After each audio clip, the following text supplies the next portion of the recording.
여러분 안녕하십니까? 진성호의 직설 시작합니다. 문재인 대통령이 드디어 무너지기 시작했습니다. 문재인 정권이 붕괴되기 시작했다는 뜻이기도 합니다. 시작은 엉뚱한 곳에서 시작했습니다. 최저임금제입니다. 문재인 대통령은 취임 2주년을 맞아 경제에 대해서 자화자찬을 했지만 실상이 어떻습니까? 더 이상 문재인 대통령도 버티지 못한 것 같습니다.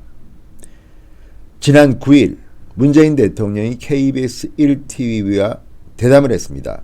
송현정 기자와 이루어진 이날 대통령에게 듣는다에서 문재인 대통령은 분명하게 최저임금제 1만원 시대는 늦춰질 수도 있다는 가능성을 시사했습니다. 물론 굉장히 어정쩡하게 말은 했지만 확실하게 우리는 알 수 있었습니다. 문재인은 최저임금제에서 무너지기 시작했다. 문재인은 경제정책 중 최저임금제는 실패를 자인했다는 것을 읽을 수가 있었습니다. 그래서일까요? 송영길, 박영선, 민주당의 비주류들이 이 문제를 짚고 나왔습니다. 숟가락 들고 나온 걸까요? 물론 뒤로 문재인 대통령과 박영선, 송영길 서로 간에 짜고 치는 고스톱일 수도 있지만 아닐 수도 있습니다. 만약에 짜고 치는 고스톱이라면 굳이 송영길에게 이 역할을 맡길 가능성은 적습니다. 비주류들입니다. 박영선 의원은 지금 장관입니다. 중소벤처기업부 장관입니다. 인사청문회 때만 해도 최저임금제에 대해서 분명하게 똑부러지는 답변을 하지 않았던 박영선도 지금은 최저임금제에서 한 발 물러서기 시작했습니다.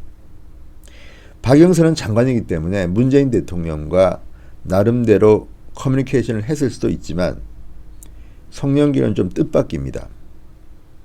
자, 왜 이런 현상이 벌어질까요? 문재인 정권은 무너지기 시작하기 때문입니다.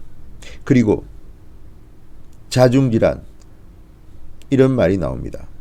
문무일 검찰총장이 지금 반기를 들었습니다. 문무일 검찰총장은 누구보다도 문재인 대통령의 뜻에 맞는 적폐청산 수사를 했던 인물입니다. 우파에서 볼 때는 굉장히 기분 나쁜 인물이기도 합니다.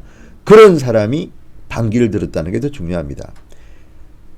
황교안, 나경원 의원이 이런 말을 하면 당연히 그쪽은 야당이니까 그럴 수 있다고 하지만 문무일은 다릅니다. 검찰총장이 대통령에게 항명했다는 것은 다른 의미입니다. 마찬가지로 최저임금제에 대해서 김학용 환노위원장이 늘 하는 말입니다.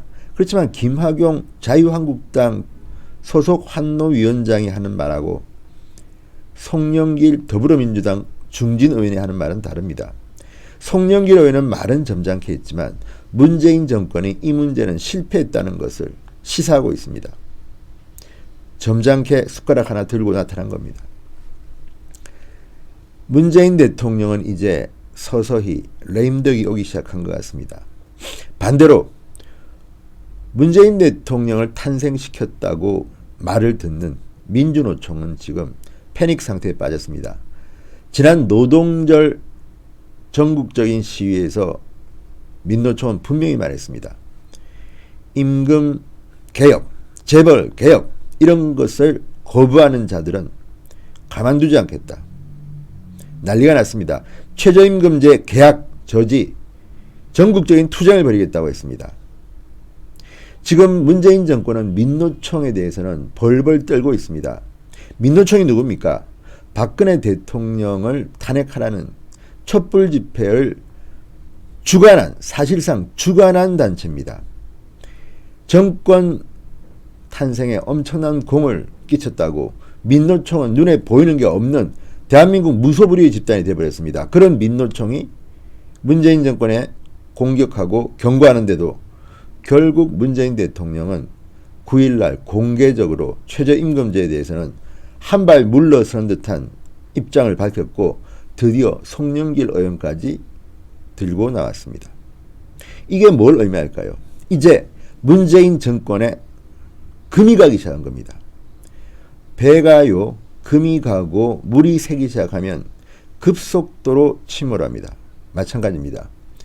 지금 문재인 대통령을 둘러싸고 인사 문제, 경제 문제, 안보 문제 외교 문제 뭐 하나 제대로 하는 게 지금 없다는 비판을 받고 있지 않습니까? 그래서 굉장히 휘청거리고 있습니다. 그런데 엉뚱한 곳에서 구멍이 뚫리기 시작했습니다. 바로 최저임금제입니다. 자, 문재인 대통령이 지난 9일 KBS 특집 대담에서 이렇게 말했습니다. 최저임금위원회에서 결정하게 돼 있는 것이다. 최저임금 인상폭은 대통령이 무슨 가이드라인을 제시하기는 어렵다고 생각한다. 그러나 분명한 것은 그때 공약이 2020년까지 1만 원이었다고 해서 그 공약에 얽매여 무조건 그 속도대로 인상돼야 한다. 그런 것은 아니라고 생각한다. 이렇게 답했습니다. 한 걸음 뒤로 물러섰습니다. 자, 이 발언은 최저임금위원회가 앞으로 최저임금 인상 속도 조절을 할 수 있도록 여지를 준 것으로 해석됐습니다. 그런데 문제는 지금 고용노동부 장관이 임명하도록 되어 있는 최저임금위원회가 또 폭파되어 버렸습니다.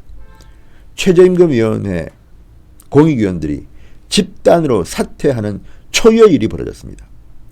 공익위원 사퇴는 집단 사퇴는 1988년 최저임금제 시행 이후 처음 있는 일입니다. 그러니까 둘 중에 하나입니다. 최저임금위원회 공익위원들이 사용자가 추천하는 위원이 있고 노동자, 근로자가 추천하는 위원이 있는데 사실상 공익위원들이 직접적으로 캐스팅 보트를 쥐고 있습니다. 그런데 이 공익위원들이 1988년 최저임금제 시행 이후 처음으로 집단 사퇴하는 초유의 일이 벌어졌습니다. 위원장 포함입니다.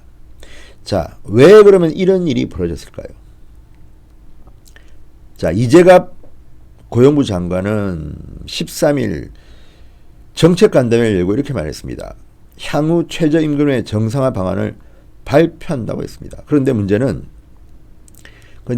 이 사람들이 그만둔 이유가 문재인 정권은 이런 방향을 감지하고 스스로 그만둘 수가 있고요. 또 하나는 야, 니들 좀 나가줘야겠다. 우리 새로 구성해야겠어. 이제 최저임금제 대폭 인상 안 할 거야.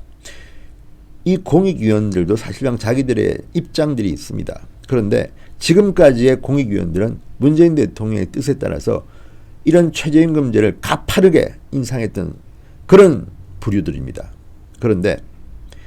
그런데 정부가 전문가 중에서 그 성향을 파악해서 올리는 건데 이렇게 나가버린다는 거는 우리는 이제 앞으로 안 올릴 거니까 니들은 안 되겠어. 반대할 거지. 그래서 자를 수가 있고요. 또 하나는 눈치 보니까 이제는 우리가 생각하는 것과 다르게 간다. 문재인은 배신했다. 그만두자. 이럴 수가 있습니다. 어쨌거나 문재인 대통령이 이제 최저임금제의 가파른 상승을 하지 않겠다는 이른바 백기를 든 것입니다. 백기통한 것입니다. 실제로 지금 저도 이야기를 좀 들어봤는데요. 사람들이 불만이 많은 게 정부가 이렇게 최저임금제 올리면 자, 사업하는 사람들한테 13만 원을 준다 이렇게 이야기하는데 이거 받아도요. 최저임금제에 따라서 보험료 오르고 하면요. 남는 게 없답니다. 상당히 부담스럽습니다. 이거를 아는 이 공익위원들은 또 이런 말도 합니다. 그러면 이런 건강보험 이런 것까지 다 정부가 올려줘라. 그러면 정부가 무슨 세금을 가지고 이런 사람들만 줍니까? 나머지 국민들은 뭐가 됩니까? 실업자들은 그러면 완전히 손가락 빨고 있고 취직한 사람들은 최저임금제에다가 지원금에다가 건강보험료 지원에다가 이게 도대체가 제대로 나라입니까? 이 사람들은 최소한 경제학 공부도 안 한 분들입니까? 이러니 빈부격차는 더 늘어나는 것이고 실업자들은 정말 폭동이라도 일으킬 수밖에 없는 그런 상황으로 몰고 가는 거 아닙니까? 자기들만 잘 먹고 잘 사는 민노총의 나라 아닙니까? 그러니까 민노총이 저렇게 악을 쓰고 최저임금제를 주장하는 거 아니겠습니까? 민노총은 적어도 노조에 가입했다는 것은 일자리가 있는 직장인들입니다. 그 중에는 연봉 1억짜리도 많습니다. 그런데 지금 대한민국 국민들 모두를 보고 지금 희생하라는 겁니까? 민노총을 위해서? 말도 안 됩니다. 문재인 대통령이 얼마 전까지만 해도 최저임금제 대단한 치적이냐 말하던 사람이 갑자기 이렇게 꼬리를 내려버렸습니다. 지금 여러 가지 꼬리 내려야 됩니다. 공수처, 검경수사권 조정, 뭐 외교 안보 문제 꼬리 내리고 뱉기 드려야 될 게 줄을 서 있는데 그 중에서 가장 먼저 문재인이 꼬리 내린 것이 바로 이 최저임금제가 분명합니다. 자, 정말 경영계와 노동계가 이미 이걸 놓고 신경전을 벌이고 있는데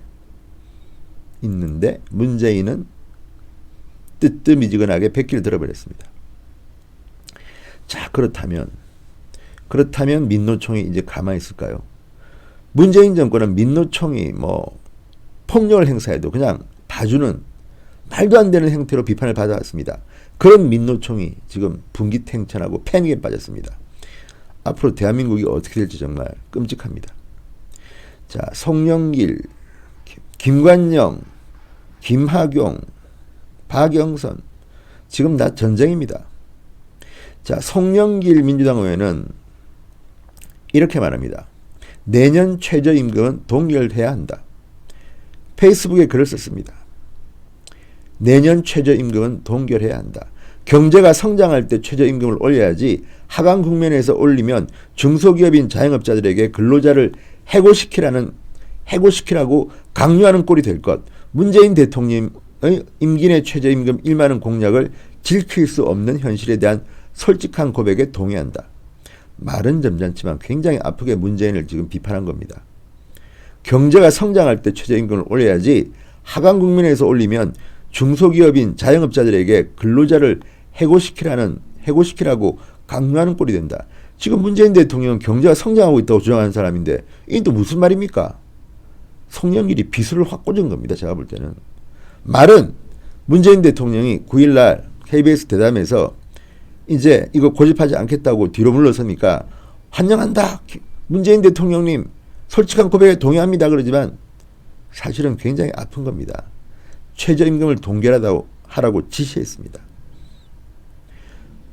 물론 이 최저임금위원회가 이 말을 듣겠지요. 어차피 이 위원회는 정부 지시를 받는 사실상 그런 조직이 되어버렸습니다. 문재인 대통령 말로는 뭐 내가 그렇게 할 수 있는 게 아니라 다른 데서 정하는 것이다. 이렇게 이야기하지만 다릅니다. 그리고 문재인 대통령은 또 비겁하게 이야기했습니다. 지난 대선 과정에서 여러 후보들이 이 말을 했다고 하지만 정의당이나 문재인 대통령이 그렇지 나머지는 시기적으로 좀 천천히 하자는 것이었습니다. 다들 최저임금 1만 원은 이야기했지만 시기는 조금씩 달랐던 것으로 기억합니다. 그러면서 함께 책임을 져야 한다. 다른 사람들도 뭔가 잘못이 있는 것처럼 자기 잘못은 깔끔하게 시인하는 게 맞습니다.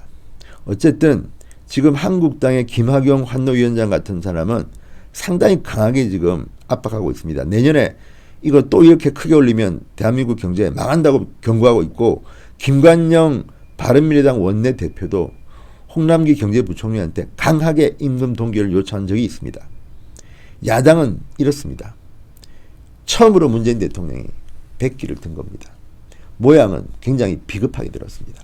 어쨌든 문재인 대통령이 무너지기 시작했습니다. 이거 중요한 이야기입니다. 최저임금제에서 도저히 견딜 수가 없다고 판단한 거죠. 본인이 거짓말한 것도 인정한 겁니다. 이거는 경제 성장이 뭐 잘 된다고요. 펀드멘탈이 어떻고 정말 문재인 대통령의 경제 인식은 낙제점입니다. 어쨌든 그럼에도 불구하고 송영길이 이렇게 노골적으로 최저임금을 동결해라고 글을 쓸 정도로 변하고 있습니다. 문재인 대통령이 무너지고 있습니다. 다음은 어디에서 백기를 들지 한번 우리 유심히 지켜봅시다. 진성호의 직설이었습니다. 여러분 감사합니다.